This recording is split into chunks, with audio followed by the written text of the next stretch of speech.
No, it'll.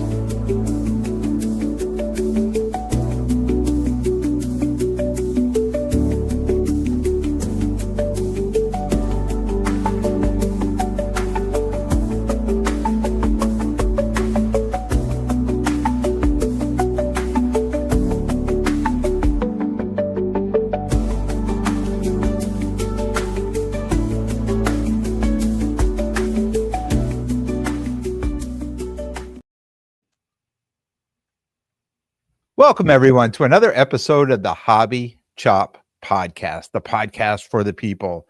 I am Big Ken. He is Zip. Zip, how you doing, my friend? I'm doing good. We're back on it. So now we're on our Tuesday schedule going forward. Yeah. To avoid all the football. I know. I'm happy we get nights off of football, but if we had football tonight, I'd still be watching it. Yeah, that's my main concern for this schedule was to avoid football. Yeah, absolutely. That's why we did it. Yeah. And I do the my solo episode has always been like, it was for Monday. It started off being Mondays, and then I did it Sunday because it was just too much pressure Monday for a brand new week, like getting up in the morning and trying to figure out, put the podcast out and stuff. So I started doing it Sunday. And some weekends it's fine. I can get it done before kickoff at 1 p.m. Right. But like this weekend, I have a show. I have a 2-day show. I have Saturday, Sunday this weekend. So, I probably won't be home till 5, 6, 7. So, if I'm not too tired, it may just make sense for me to try to go live instead of, try to record and upload and but I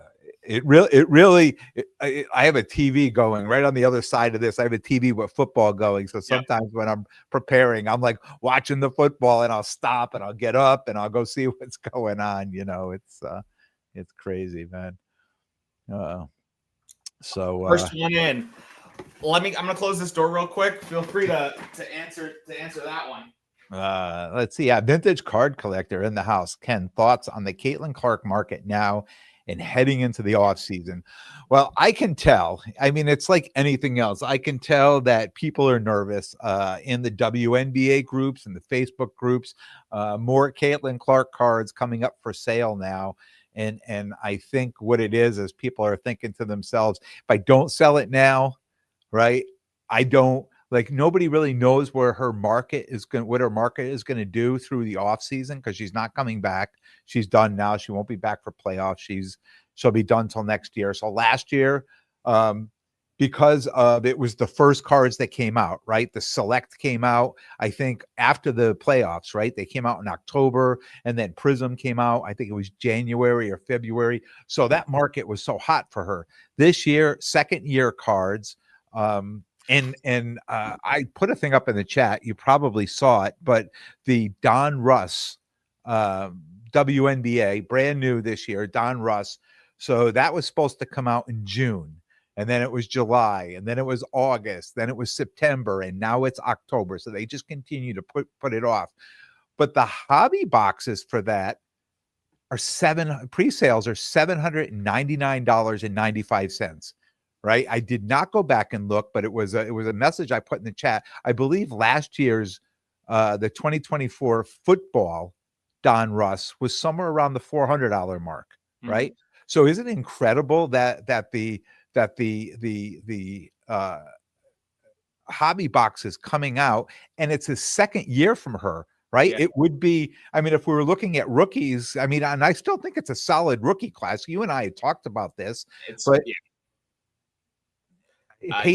you may have better actual basketball ability in it. Yeah. Rather than captivating audience, and you have this dichotomy of Reese v. Clark that just overtakes all of it, and now you actually have some hoopers like our girl Paige. You know what I mean? Like, I have an anecdote about the Caitlin Clark market. It was very timely. I'd like to talk about. About a week ago, before Caitlin Clark decided, or I'm sure I say Caitlin Clark decided like it was all her. The team, right? The team, the doctors, everyone decided like hanging up for the season. I had a PSA 9 auto 10 grade of a Caitlin Clark select signatures, like the true select auto out of the product, silver. It did like 21 or 2200. And then all of a sudden, it just didn't get paid for. I wonder why. Pretty timely, right? With the news that it didn't get paid for. And then I didn't even realize that it got listed again, because I use PC Sports Cards for it. And I reached out and I was like, hey guys, can you take this down? And then I looked and I'm like, it has bids on it. And I'm like, it's like, if I was on the other end, I'd be pretty pissed if like, hey, like, it's on you, you're running the card. So had bids on it. I'm like, well, we'll just run it. It's got like a day left. It's at like, I think it's like 10:25 right now. So we'll see. We'll see what happens. Either way, probably going to do the number it did previously, but that's I think that card and this experience of the non-payment and because I remember, when I had bigger cards run on consignment, I always look to see the bid history. And I'll look to see the feedback to be like, oh, it's like, triple, quadruple digit feedback on the account. It's probably going to get paid for. I can count on my money coming in from the card, which it was. It was like a 4-digit feedback account, right? You don't see the name. It's all like asterisk out. But yeah, it didn't get paid for. So that's fantastic. And now it's running again after the bad news. So. Yeah. Well, good luck on that. And Vintage Card Collector, just getting back to, what you said. Yeah, I think nobody really knows. I think it's going to dip. I've actually, all the Caitlin Clark cards that I had been previously putting out, I'm just pulling back now. I've got other things to replace it. I planned on selling all those cards out at West Coast, besides what I've kept for long-term, longer term holds. But now I'm just going to put those cards away. I mean, she's still a phenomenal player, right? And they're her rookie cards. So if you can hold them, I'd say hang on to them, or put a price on that you're comfortable. If you want to sell them, put a price on there that you're comfortable selling them at. And if it's too high for people, then so be it. Next year is a whole other year. Hopefully she's going to come back healthy and playing, exceptionally well. Okay, so I agree, and like definitely there's still a market for her, like absolutely. Eventually, right? Because let's talk like people being extreme. Michael Jordan of the hobby of WNBA. That's everyone wants to say that, which is just wild. And then okay, how about this? So she was banged up last year a bunch, a rookie year. She's banged up a bunch and missed the rest of the season this year. How about on the other end of it? There was someone who was just as captivating in 2019 and 2020 named Zion Williamson, who continued to get hurt. And when he played at Duke, it was Duke, North Carolina. They were like the highest ticket sales other than the Super Bowl. I don't want to hear it's different. Did you just compare Caitlin Clark to Zion Williamson? Come on. Listen, man. I'm talking as it, but like to act like that's not a potential outcome, and then to just have tunnel vision of this is MJ is ignorant, and it's just not okay. It's just like to not acknowledge that there's another outcome is absolutely wild. Yeah. So there's any outcome. You're absolutely right. Could be MJ, she could be Zion. Like if she keeps getting hurt, I mean, she's not gonna. I doubt she's the eating part of Zion, right? Like I doubt that's gonna happen. But like it's the injury and not being able to stay on the court, and eventually that fatigue and insecurity of people's money tied up in these cards is gonna have to matter. Yeah. Like 100%. And people, what happens with people, like when things like this happen, people try to get out quicker, thinking, you know what, I might as well sell them now, take what I can get, because I don't want to wait a year. I don't want to be holding this for a whole year until next year. So, somebody like me may think, hey, if I can get a couple steals, like either right now it could be a steal or it could be a bust, right? If she comes back next year and she gets injured again, or she spends more time out on injury than playing, then yeah, we could have serious issues with her cards in her market. The Zion outcome, I think, could happen in 2 to 3 years of this recurrent problem, right? But like, it's really funny, and I want you to think about this. Who is Caitlin Clark closer to in their career milestones and archetype? Is it, let's look at both sides of it. Is it Zion Williamson or is it Michael Jordan? Who is she more associated with? Or like, what does it parallel more at this point in her career? Well, I didn't watch Michael Jordan. I don't think you were born when he was a rookie, right? I know you're reading right now. Answer the question. Were you born when he was a rookie? That's wild, because if Tyler was on the podcast right now, he wouldn't be saying that. And he's just mad that JJ McCarthy beat the Bears. So Tyler says Jordan missed almost his entire second season in the league. So maybe the similarities are perfectly aligned in the universe. So with the sunglass emojis, yeah. All right. Yeah. See, I will admit when I don't have the answer, and I'm glad, Tyler. I appreciate you jumping in to rescue me on that one. If you have to go percentages of what the careers end up like playing out to be at this point, it's got to be Zion over Michael Jordan. And it's not an indictment on Caitlin Clark. It's MJ had 6 championships and 11 MVPs, including regular season and finals MVPs. Like, it's just funny, Ken, because you're not the only person. The reaction you gave when I said Zion, you're like, you're comparing her to Zion? It's like, yeah, everyone's saying she's Jordan. It's wild. Yeah, there you go. So Cardboard Collaborative says her market has no correlation to her playing basketball. Somehow people have decided that she's it and refuse to look at her injuries, or that when she played this season, she wasn't all that good. Yep. And I think, and I'm, you know what, I may sound like I'm defending. I think she played most of the season injured. I don't think we got what she was doing the year before. Best skill set was playing against Caleb Williams. We're going to get into that next. He says JJ McCarthy's best skill set was playing against Caleb Williams. All right. So let's move on. I mean, we got a lot to do tonight. A lot of things we want to talk about. I mean, I think that the first one is something that I had a little bit of a question to you, and decided let's just throw that out and let's see what the chat has to say too.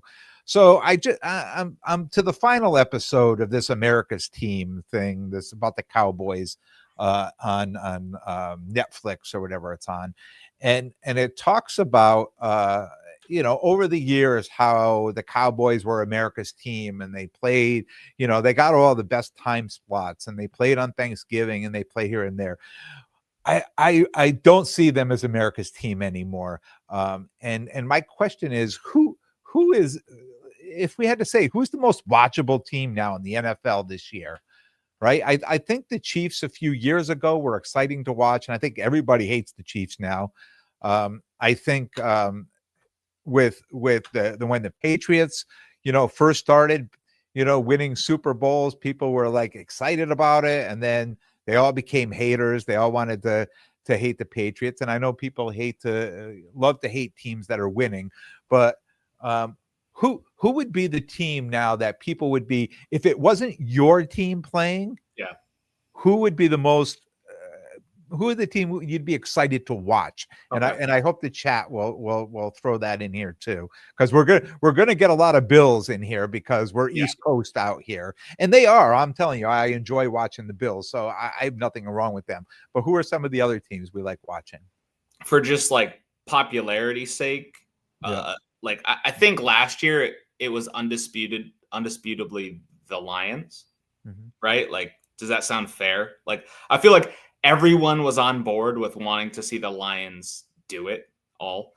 And is that too because they didn't they haven't been to the Super Bowl. They haven't gotten over that playoff hump. Do you think they Absolutely. think And everybody yeah, thought this was their year? yeah, and Dan Campbell's a psycho, and then everyone's like, oh my god, and then it became like admirable, and they drafted well, and they had these homegrown guys. They traded for Goff when everyone was just like laughing, like, oh my god, they got Goff. Like I feel like there's so many ways to want to root for the Lions.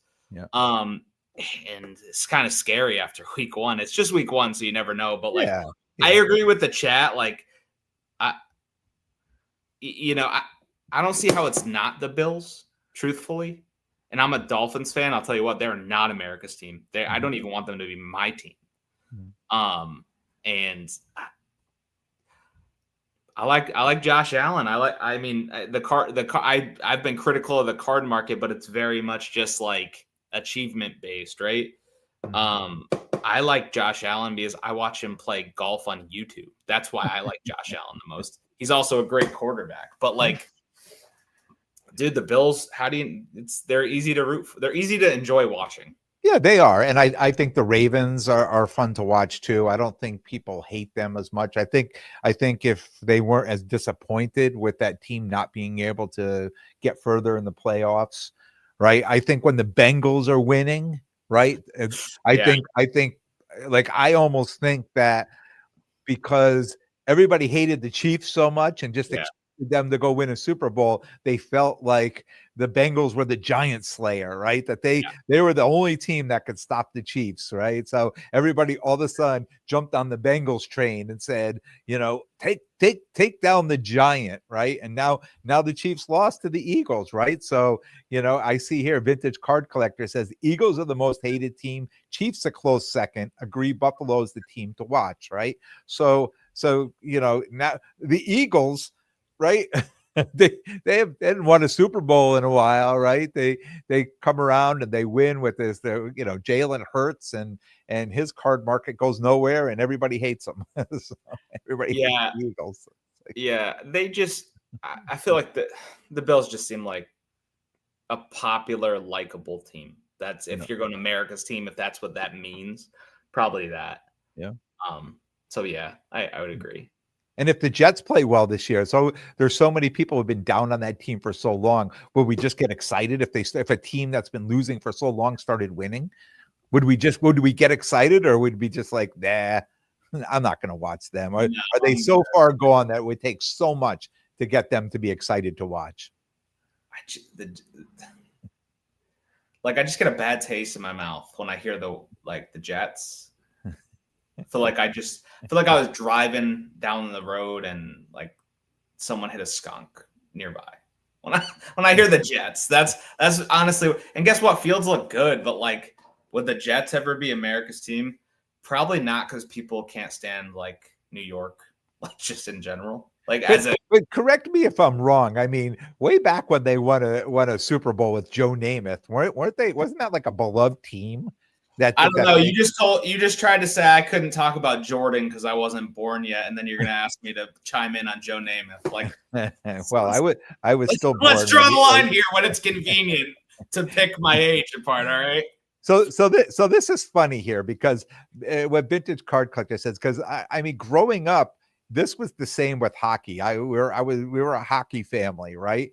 And I think we hated the fans more than the teams themselves, like in Philly, right? So it says America hates Eagles fans as much or more than the actual team, and I almost tend to agree with that. And not saying that I don't like, because my son-in-law is a Philly fan. My daughter now, my granddaughters, they're fly Eagles fly, go Birds. That's all I hear every weekend, with that. So, but isn't it like something that you grow up with, right? That something in your household or like somebody says, that not only do we not like the team, but we don't like the fans either. Does that like kind of stick with you? Because as a hockey team, we hated Bruins and Flyers, right? Well, I was just gonna say that's a direct correlation to if you weren't a Patriots fan being in New England the last 25 years. Yeah. Also, like Yeah, man. Pats fans. Ooh. Like everyone, like no one feels bad for them that their team's bad, and no one's gonna feel bad for them that their team's bad. Probably till my son has kids. Yeah, but I think the NFL is a much different. I think teams like the Browns and the Jets that have been losing for so long. I think a team like the Patriots who won all those Super Bowls, right? And I don't think they're going to be the bottom. I'm not going to say they're going to win Super Bowls, but I don't think they're going to be the bottom of the barrel. I think they're going to do well. I don't think they're going to be teams that are going to be 1 in 16 or 7, whatever, right? I don't think they're going to be that way. I think they're going to be more. I think every team, because of all the rule changes and stuff in the NFL with free agency and all that, I think every team should be better if the teams want to spend the money. They should be competitive enough to win 4 or 5 games at least this season. Well, the toilet bowl is this week of the Dolphins and the Patriots, so we'll see. Eric Young says STL of St. Louis. What's he saying there? St. Louis. Saying as a St. Louis fan, we don't care for Chicago teams, Cubs, Blackhawks. Blackhawks, yeah. Okay. Yep. So same thing. Similar thing. And I think you find that everywhere. Yeah. I'm Boston besides a football team. And I said this to you off the podcast, I'll say it on here. My mom, who passed away, was a Dolphins fan and left me with being a Dolphins fan. And truthfully, it feels like a curse at this point. Yeah. And like my son, who's 1.5, says, Kansas City Chiefs. And then he says Pat Holmes and Travis Kelce. He says Travis Kelce pretty good. But that's because my mother-in-law, as you know, is a big Chiefs fan. So like I like also secretly root for the Chiefs because he's happy about it, and that's how he likes football. And, the truth comes out. I'm gonna have to get you a Chiefs jersey. I mean, dude, it's like not that hard when you're a Dolphins fan, and it's just like a poorly rated soap opera, and it's just terrible. It's terrible. All right, so moving along, we've got a brand new segment we're going to start off with tonight, and again, it's you and I doing this, and I'm going to let you take the reins and explain it. Yeah. But the thing I'm happy about is it lets the people in the chat weigh in on it as well. So take it away, Zip. So the fun thing about this is it's pretty loose in terms of interpretation. It's just there's really a positive or a negative response. And then, we have the Hobby Chat podcast. So we have pop or pop it or chop it, meaning pop it as it's good, it could grow, prosperous, whatever you want to say in a positive light. And chop it is, nah, get that out of here. That's, bogus. Or however you want to interpret chop that to be. Yeah. So this is the first segment. We'll see if we get some good engagement and we can do a little more commentary on certain topics, or we can move along if it seems pretty wrapped up. So we have some topics here, and we'll see how many we get through and how it goes. So first one is specifically Shohei Ohtani Dodgers cards. Do they have a versus, or we're just going to that one? Just Dodgers cards, which inherently he's only been on the Angels prior with the rookie stuff, so it's like pop it or chop it.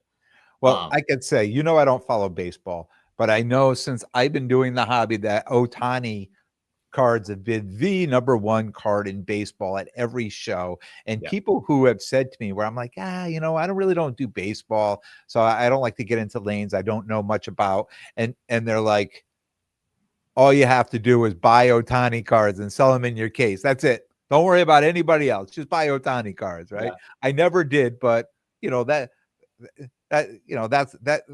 was the advice given to me. So hearing that, right, I would agree with Mr. Howard here and say, pop it. I also would, because the Dodgers and the Angels are, what Eric just said is really the truth. Ohtani in general is pop it, Angels or Dodgers. Granted, Angels, you have early year stuff and rookie stuff. With Dodgers, it's going to be more accomplishments, probably. Like, the World Series. Oh, so part of that question was really about the uniform too. Yeah, and like so his right, but the Dodgers are a much larger franchise than the Angels. Like it's not even close, and a long term, I think both are going to be good. Like because he also had the historic 50-50 year,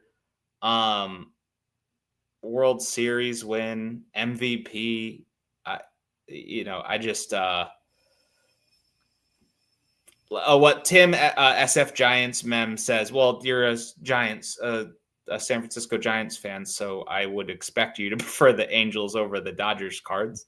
The Ken Dodgers Giants are effectively Yankees Red Sox. Any like that is Oh, okay. So it's so that makes sense. All right. So I just as you do that, I'm just going to go down here, get these comments.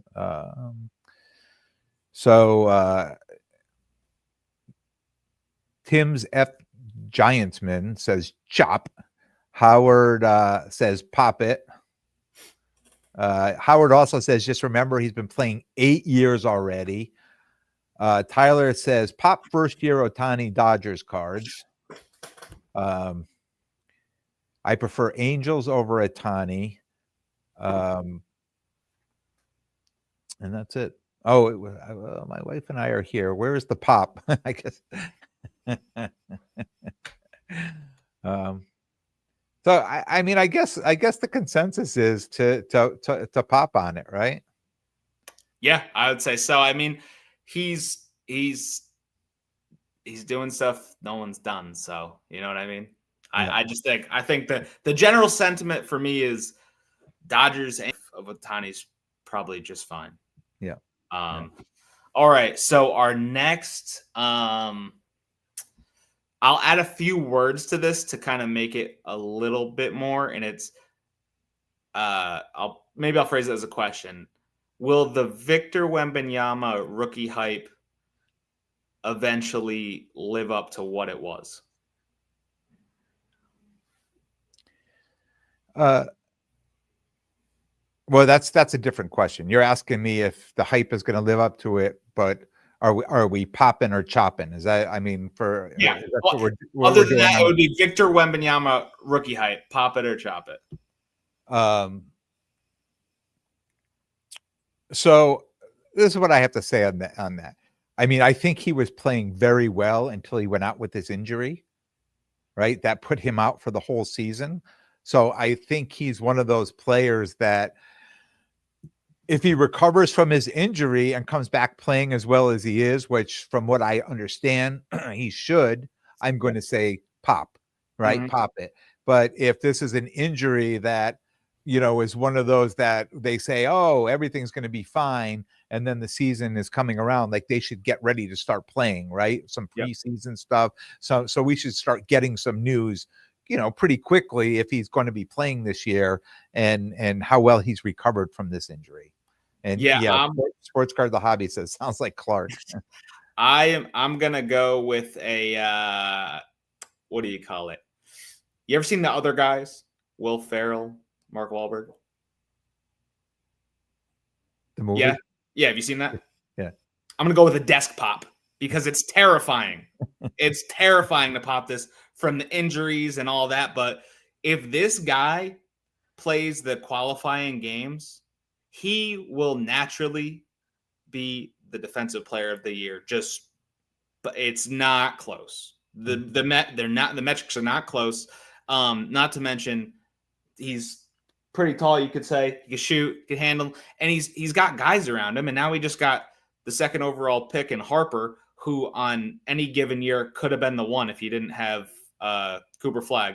And what I'm just gonna call him Tim instead of going through Tim SF Giants mem the whole time. So like what Tim said, blood clots, bad sign.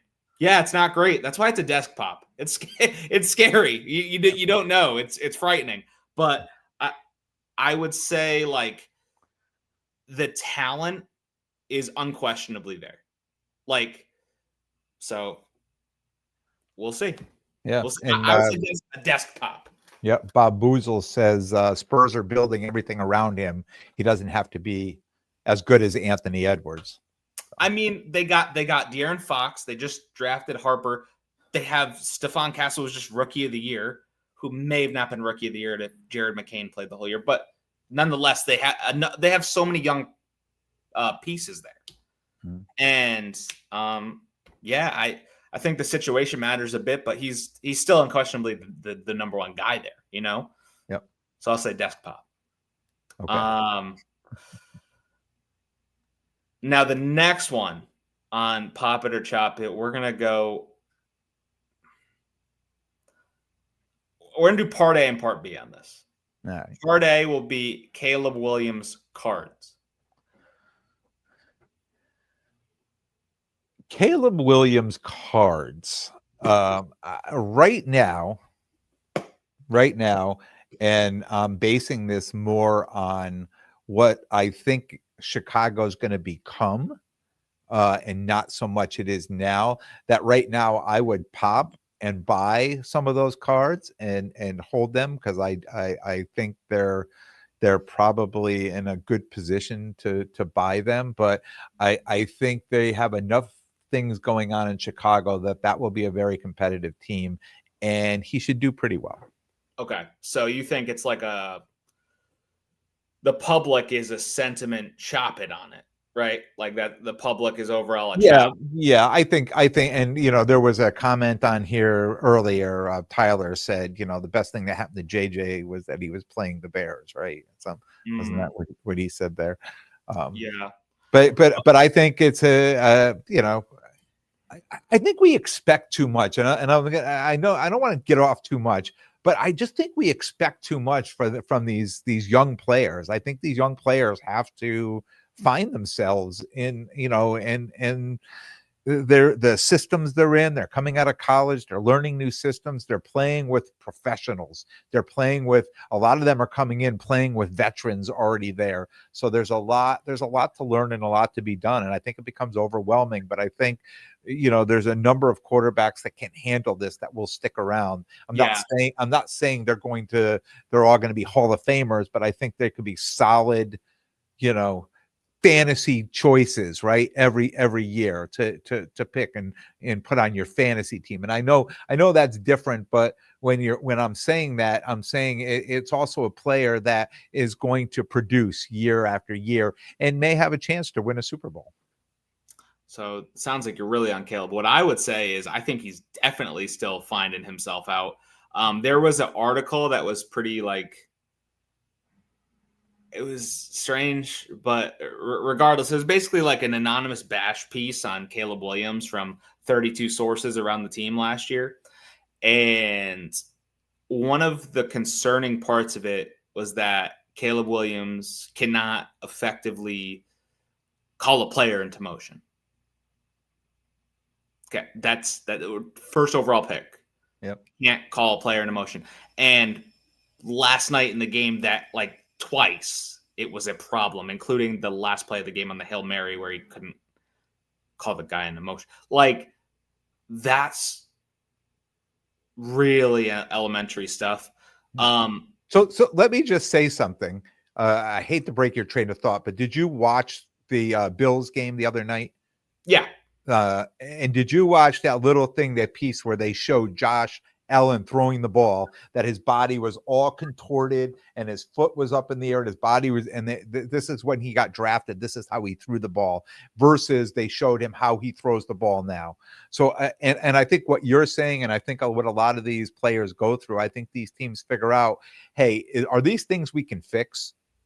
Like, can we teach this quarterback how to do this right, or that it's going to work, or can we not? So I know there's a number of people, Tyler especially, that thinks JJ McCarthy, there's nothing fixable about him, that he's just going to crash and burn, and a few other quarterbacks in this league, and he could be right? That, but I think stuff like what you're talking about, I think those are fixable things and teachable things, whether they'll be able to do it or not. Yeah, it's how they want to try to work with them, because there was also rumors that he was dyslexic, and oh gosh, it was the owner or the GM that knew about this, and they didn't want it to get out, so they effectively didn't tell anyone, and that could go to some of this. And then there was a former OC that was also dyslexic, so rather than like the boards that they have up for plays, they just literally had left or right like to do that. So I would say, though, for what you said, I kind of agree with, is that in the short term, the chop you could probably buy. It's probably I haven't looked at any numbers. I would assume stuff's a little bit down, so you could probably buy and then sell for that. Yeah. But I feel more that it's a chop for me. Chop. Yeah. And I think Tyler here, it says what I would say about Caleb is he has 18 starts and still hasn't played a game as good as Penix did Sunday. He might be a steady starter at some point, but the hype just doesn't match the production. So I think he's a chop. I think Tyler's a chop on him. I love the Penix propaganda still. Yeah. Tim's men's a chop. Bob Boozle wants him to chop the nails. Yeah, he may be a fan of chasing the prism rainbow, get all the shiny colors of his own cards. All right. So then we got this. This is a fun one in my opinion. Pop it or chop it. Jalen Hurts long-term investment. Yeah, I already talked about. I don't even have to think this thing through. Chop, chop, chop. Really? Oh, I'm totally on the other side. Zero long-term investment in Jalen Hurts. I like him as a quarterback. I think he's dynamic. I like to watch him play. But the market as an investment, the market just does not. Like, I almost put him with Aaron almost, right? Like it's just crazy. Like, Aaron Rodgers. Aaron Rodgers. Like, it's just like he's a guy Hall of Famer, huh? A future first ballot Hall of Famer, Aaron Rodgers. But his market is horrible. His market is horrible, and for some reason, people like, and I don't know if it's like he's not as personable as people might want to think, right? I think it's like sometimes this people become very mesmerizing and dynamic, and people really like to listen and watch them, and other people don't have much to say. They shy away from the cameras a little bit, and people really don't. A lot of times in an interview, I'll see him show up, and it looks like he'd rather be anywhere else but doing that interview. And I don't know if that's what turns people off sometimes. Yeah, so I actually agree with what Tyler just said there. It's a pop because I see continued and future success with him and that team, and at some point, like, so as soon as you get to multiple Super Bowls, you get in like a very elite category, like quick. Yeah. You just need two, really, and you get into an elite category. Right. Rodgers, yes, he is exactly what Vintage Card Collector had said. Jalen Hurts is not, in my opinion. And so also, if he brings two to Philly, they'll have him in his heart. They may boom at some other point in his career, but they'll still be in their hearts. Oh, they have a solid team over there. They've got They do. They have a great defense. I mean, I think they've got a great line of scrimmage. They've got receivers. They have running back. I mean, they're a very well-rounded team. They should go, and we both picked them to go right back to the Super Bowl. Yeah. I had the back really quick on the picks. I feel really good still about my Ravens pick. However, your criticism was, and my acknowledgement of the flaw of the Ravens, it happened. They lost the game, right? like when I said I have the Ravens going and winning it, you're like, yeah, but they can't close out games, which is true. And what I said was, yeah, but it wasn't Lamar, right? It wasn't Lamar, and it wasn't Lamar again. But also what my short-sightedness was, that that's stupid. Other people, it's a team sport. Like people will let Lamar Jackson down. This is essentially what I'm seeing. But like when it was like 40-25, I was like, nailed that pick. Nailed that pick for the Super Bowl. That they look like the best team in the league. Yeah. I mean, you had DeAndre Hopkins with that one-handed catch. I remember I was watching that on the phone with someone. I was like, who is that? It's DeAndre Hopkins, of course. His hands aren't going anywhere. Yeah, he couldn't catch a ball for the Chiefs last year if his life depended on it. So That catch was insane. I don't know what happened, where all that came from this year. Yeah, catch was insane. So as we go through Jalen Hurts, we got a lot of Rodgers fans in here too, and a couple Nick Foles fans. Zwittlebug Cards says, should we be buying Eli Manning as a good long-term investment because he won 2 Super Bowls? Eric Young, Ravens defense collapsed, unluckily fumbled by Henry, poor play calling on their last drive.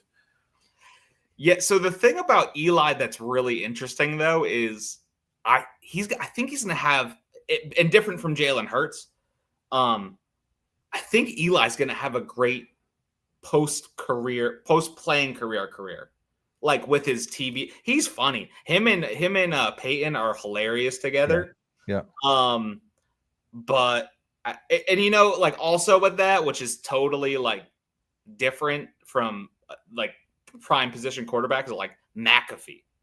Like I wonder what McAfee's cards do long term, and I think you might even have a WWE card, right? I think so. Yeah. Yeah. So like it for me, like also though with Eli, like there are super collectors of Eli that we all know, and like it was the Giants. It's a big franchise, a huge following, a huge like fan base. Like there's always going to be a market for that stuff, and that rare stuff, I think, will naturally just go up over time. I'll tell you what, New York fans are just diehard, and they're so diehard. I was at West Coast Card Show, and I saw more New York hats and jerseys at that show than any local sports fans out there, which was just insane to see all this New York stuff out there. That for one, and I'm asking people, how are you a New York fan? Whether they came from the East Coast or their father came from the East Coast or somebody came from the East Coast that was a New York fan and now they're a New York fan, right? So it's crazy. Yeah. All right. Move us along. Pop it, chop it. Cracking slabs to regrade.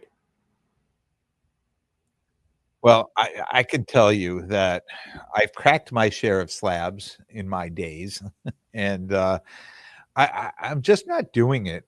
I'm just not doing it anymore because I think it's for the most part, for most cards, I think it's becoming wasteful. And the last number of cards that I thought, wow, I could get a better grade, that I cracked. I wiped the card down, I looked it over again, looks great, send it back off, and it comes back the same exact grade, right? Bob Boozle says the same thing. It's becoming too much work, and PSA's got this new type of slab stuff they're putting on there. It's harder. It used to be easy, just a couple snips, so you can pull the card apart, get the card out, the plastic apart.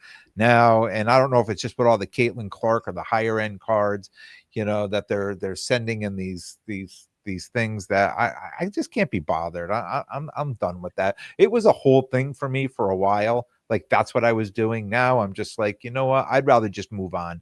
I did my best. I gave it my all. It didn't come back at 10. Move it. So I'm cracking slabs. All that wasteful plastic. Our unfortunate Penguin Lovelace ended up with the soda ring around his neck and happy feet. All of that to say, it's a pop. It is a pop because, in my opinion, I think what it used to be a lot was always striving for the 9.5 is a 10, which you could still do. You could still try that. Mm-hmm. But now I think if you get a grade from PSA that is like awful. Like just out of the like how is this a 7? One to regrade, like staying true to this, like to crack it out, to view it, to see like, is this have a chance at getting a better grade, maybe at Beckett with subgrades? Go for it. Or like what Howard said, which is veering off a little bit, sell it raw. That's another option. But like to stay with this, I don't know how often I would do it, but I would do it for sure. And I would also look at like PSA 9s to BGS 9.5s on really hard gem rate sets, which we talked a little bit about. And you like, I would say, like, we were talking about this BGS thing, and you really like hammered home, like, I think we can, it doesn't matter now, the jig's up, she's out for the year. The PSA 9 silver prism Caitlin Clark versus the BGS 9.5, when we were talking about that, what was that difference? It was 1,400 versus 5, 6. Yeah, 450, 480. Yeah, that's huge. Like, yeah. That's huge, and in my opinion, that's worth the risk. Because sometimes the raw was probably doing a little under that. So like, if you get a BGS 9 and you tried it, maybe you have good 9 subgrades on it. Yeah. Like, 2 9.5s and 2 9s. Maybe you have that. Like, I see Cardboard Collaborative says pop for cracking SGC slabs. Now, I really dislike the look of SGC slabs. So some of the cards I have in my PC, I when I'm doing orders, I think about cracking it out and send it to PSA because I want it there. I recently just picked up a PC card that was CGC. And I haven't even attempted to crack it out yet, but I think I'll probably crack that out. Again, it's a PC card that I'll send and get back PSA just because it's going into my, my own PC. But as far as the business model, if you swing and miss, it's more money that you're putting out that you're not going to recoup. So if you're going to do it, you really need to be your percentages have to be pretty high that it's going to work out for you. Right. I mean, I guess that's what I have to say about that, because the SGC, if it's a 10, I mean, it could become a PSA 10, right? Yeah. I haven't heard that. And if you could do that last comment, I actually really like that. You never heard that? No, I love that. PSA, please sub again. I actually really like. I've never heard that. That's funny. Okay, so I think we're good on that, right? Yeah. Slabs. Okay. Yeah. BGS revival under new ownership, and I will just flat out take the floor and say, massive pop. I would love to see them come back to what they were, because I think I've talked a little bit on here. Like, I really enjoy their product. They have awful customer service. They may not know how to run a business properly. But I like their product. So yeah. Yeah, I'm also a pop on that too. I have a pretty big order I'm sending off to them to get graded right now. Just stuff that I know is not going to gem at PSA. Some will be PC, and some will be cards that'll be sold down the road. Yeah, I sent 2 Travis Kelce Silver Select rookie autos to them, as well as a Josh Allen Color Blast. He says people praying and dancing with snakes for a Beckett revive. That's funny. All right. What's that? Fanatics just buy them? Can they just do it? They buy everything out. They need a grading company. Yeah. I mean, it would be a fairly cheap acquisition for them at this point. I'm surprised some other companies in the hobby haven't tried to, and maybe they have tried to make a move and buy them as well to revive them. They're like the house in Augusta that refused to, you know what I'm talking about, right? Yeah. They're like the house at Augusta that refused to sell. Yeah. And get off my lawn. What an Airbnb for the Masters though every year, that Yeah. house. Yeah. But yeah, no, like gosh, please someone just take it. Okay. This is I really like this one. Group breaks as the best entry point into the hobby. Pop it or chop it. You know, I saw you put that up there, and I don't think that's as easy as pop or chop. You know what? I agree. I don't. I think if you're lessons learned, right? This is what I'm going to start off by saying: lessons learned.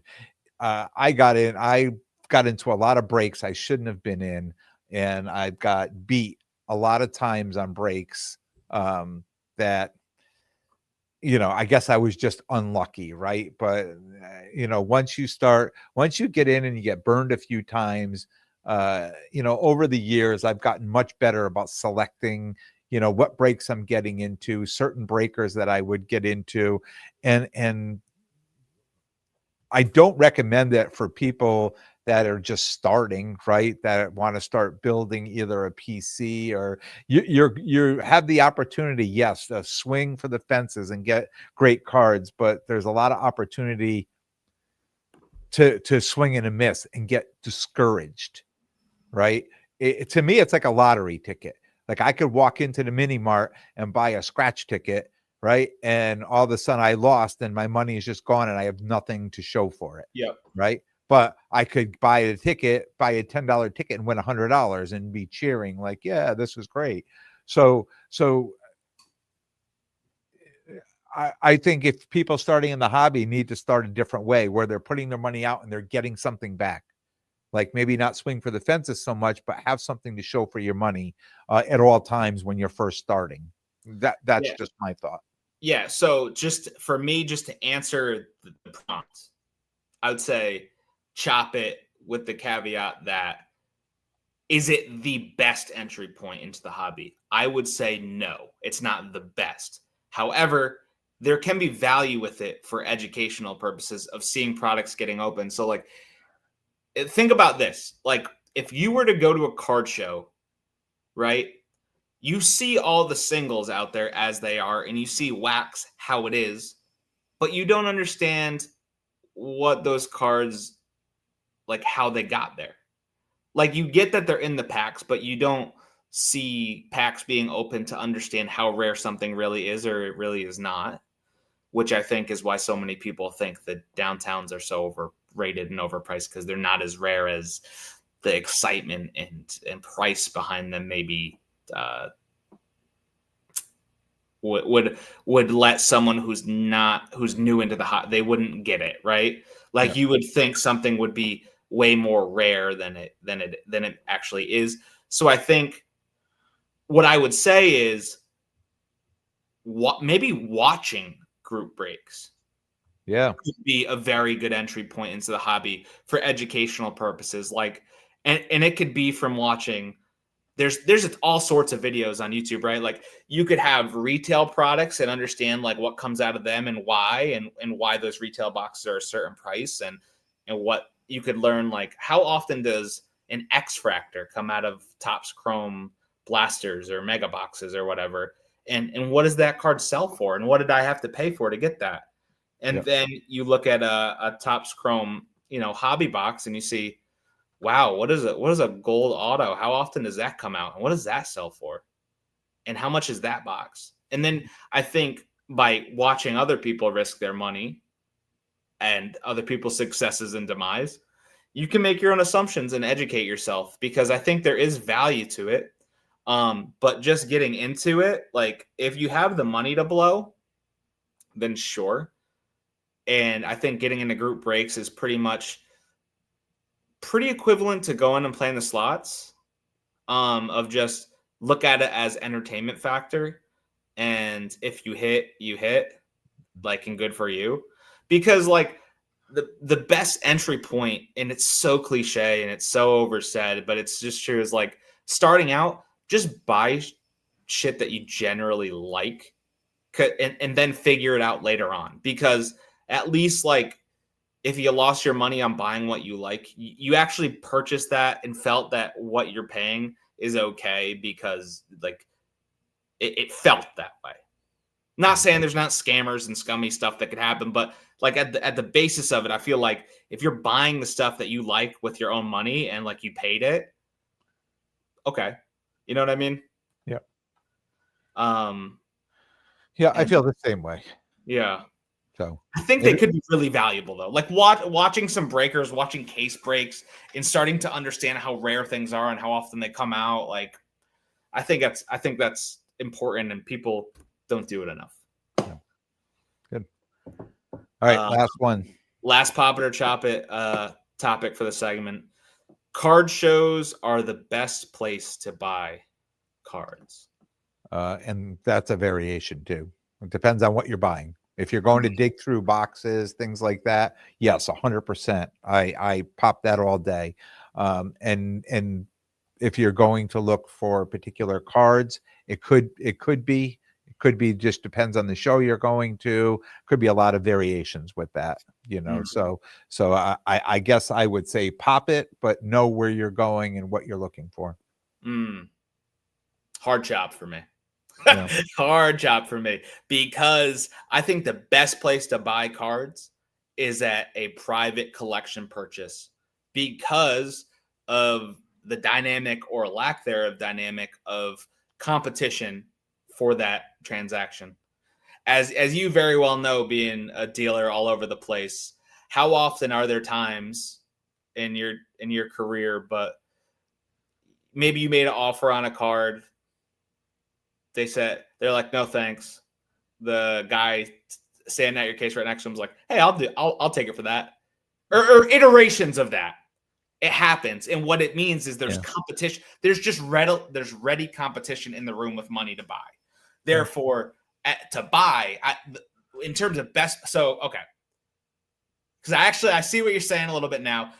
When we're talking best place to buy, if you're looking for percentage wise and like best deal, I would say no, but maybe the variety of cards and what you're looking for, that could be a national, maybe the best place to buy, right? Yeah. And if you're going to dig through singles boxes, you're not going to go to somebody's house really just to dig through $1 cards. You're going there to buy collections that are going to be substantial cards. There may be some $1 cards, but it's going to be substantial cards. I mean, you're putting that effort into going, you're going to make sure there's going to be, some meat on the bone when you get there, versus if you're just going to dig through singles boxes. I think, card shows are probably the best place to do that. That's just my thought. I agree 100% with what you're saying. Yeah, I could see both sides. I would say percentage of comp and margin, no. Maybe variety, yes.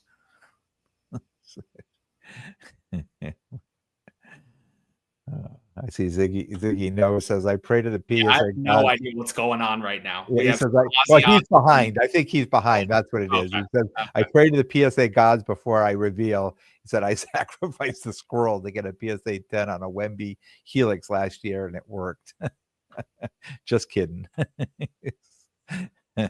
Whittlebug Card says, I think it matters if you're set up as a dealer versus attending the show as a paying customer. Yeah, that could change things too. Yeah.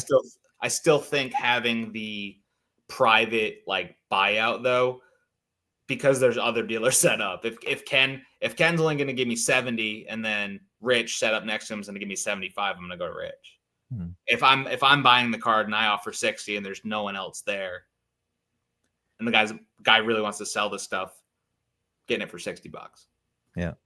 So Ziggy says, explain the best entry. He's going back a couple into the hobby. Explain the best entry and then show me the most likely. So I mean, I could jump on this. Probably the best entry would be to stay away from the breaks and buy whatever you're buying, have something to show for it. The most likely, go into Walmart or Target and buying boxes and buying the $50 box and go home and praying to the panini gods that you pull a gold card out of there or something. Yep. Yeah. So absolutely. Ziggy says telling a newbie to collect singles is like telling a friend to go to a strip club to learn about Dear it. Lord. As long as you buy a drink. Yeah. I think, I mean, you're right. I mean, if you have a friend coming into the hobby, I mean, you want to take them under your wing and show them the ropes. But a lot of times, if you're out at these shows like I am, you see fathers or mothers coming with their kids and they're asking questions. They're like, I have no idea what to buy. What should I buy? Should I buy this? Should I buy that? And it's, you don't want to tell, like, you want to be as honest as possible. I do anyways, but I tell them, look, you could buy that box of cards, but you could get nothing, or you could have a huge hit in that card, so you could either spend the $50 on that, or you could find a card, and teach them to fish, how to look up the price of a card, or take the $50 and buy a card, and your child will go home with the card in their hand, which I think is more important than the box of cards. But, we all love to think when we're buying the box, it's like driving to the casino, right? We all think we're going to win. What are we going to spend all these winnings on, right? And then we go in there and we get in the parking garage and you're like, damn, I can't believe I lost all that money, right? I mean, that's the same as buying a box of cards. And what's interesting? This conversation though makes me think about a really good friend of mine. His name's Tommy, and he actually was like my secret basketball prospect, like liaison. I went to him, and dude, he like it. It was so funny because it was like 2022, and he goes, "I just don't see any better buys than SGA and Tyrese Halliburton." And dude, guess what? He nailed that. Like he nailed that. And the only issue was he couldn't get the idea of because he wanted to try to buy these cards raw to grade them and then hold them. But he kept buying cards from dealers that had a ton of graded cards in their showcases. And all these cards were damaged. And eventually trying to do that, because he saw the success I was having with grading the cards, and he's like, I just don't got it. I don't have the luck. He's like, I don't have the luck. And he stopped. But it was the prospecting piece of it. He was brilliant. Truthfully, the best sport specific prospecting guy I've just known and gotten information. Never he really hit anything he said. I just named those two names. They were smaller success buys he had, and it's a shame because even when he was trying to do it right and not rip stuff, it's still there's another piece to it. And yeah. So and Ziggy says best to learn to drink before you get drunk. All right, so we have one more announcement. Zip's big announcement. Yes. So go ahead, make your announcement. Long time coming here. I'm at the point where I've mentioned I buy collections and I sell stuff. And I just started feeling, I have a ton of backlog that's actually pretty good. When I say pretty good, it's $100 and under stuff that I'm essentially into for not much. And I am going to implement phase 1 of my Whatnot plan to 1,000 transactions starting tomorrow night at, I believe it's 7:30. I will be running a bunch of $1 auctions. I will not be screaming on the camera. And I know that's what you got to do. You got to put them all in the one touches and scream and say how amazing this Sam Laporta second year select die cut is and how I can't believe it only sold for $15, right? No, I'm not going to be doing that. I'm going to be running the auctions and people are going to get some deals and I'm going to be just fine with it because this is phase one of more stuff to come. Yeah. Oh, thank you. Yes. Yeah, that won't be me. There's Zwiddlebug just put in all caps with a lot of exclamation points. Chat. Yeah, no. Well, If that's good ever luck me, with call me good out. luck with that, sir. I hope that works out well, and I hope you have plenty of people in your rooms. And you'll have to tell us next week how it's going. Yeah, and I don't expect it to be like a crazy success right away. I understand it's a grind, and I'm probably going to be essentially giving away cards for not a lot of money. But I think it would be interesting if I could like move into a few more things that I want to do with Whatnot, with the community that like, because I feel like a lot of times on Whatnot you have people that you not necessarily can trust. And I'm not saying necessarily I am or am not trustworthy, right? Like that's for people to decide. But like, I know you might not be trustworthy. No, I just like that's not for me to say. That's not for me to say. And Yeah. I mean, let's not make 2 of those episodes in a row here. All right, the trustworthy meter. But like, it's not for me to decide. But I'm not going anywhere in the hobby, and I enjoy showing up here weekly and talking with you. So like, I'm a face. That's right. I'm here. Well, tell people in the chat how they're going to be able to find you tomorrow. Whatnot Zips Cards. That is, I have my first show. You can go and bookmark it. And if you go on my Instagram, there is a link. Yeah, there's a link in my bio on Instagram to go to my Whatnot channel, and I hope to see you there. Whether you just want to come and say hey or buy something, either way is fine with me. All right, man. This was a great episode. I want to thank everybody who was in and chatting it up with us, chopping it up with us, and I hope you liked popping it up with us, popping bottles next week. Yeah, I hope you liked our new segment, pop it or chop it. If you hated it, send me a message. If you liked it, if I don't hear from you, we'll do it again. So anything else, Zip, before we go? Thank you, Ziggy, for the follow and the tag. I appreciate it, and I'll see you tomorrow night. My cousin Matt, he's gonna be there. He's our zip it or flip it. Oh, I like that. That's God, I probably owe Bob money for that. Bob, don't trademark that. And if you're looking for me this weekend, I will be at the Northeast Card Expo in Stamford, Connecticut, at Chelsea Piers. I will be set up there Saturday and Sunday. So my episode will probably come Sunday night. Keep an eye out. I might even do a live if I don't have time to actually record. But you'll get something from me on Sunday. So. These guys are really funny tonight. There needs to be an offshoot. There needs to be an offshoot show, the after show, the late night hobby shop with Ziggy and Bob. Oh man, I want to thank everyone for watching and listening. Please please subscribe, and we'll be back next week with a brand new episode. Zip, have a good night. Good night. See you next Tuesday.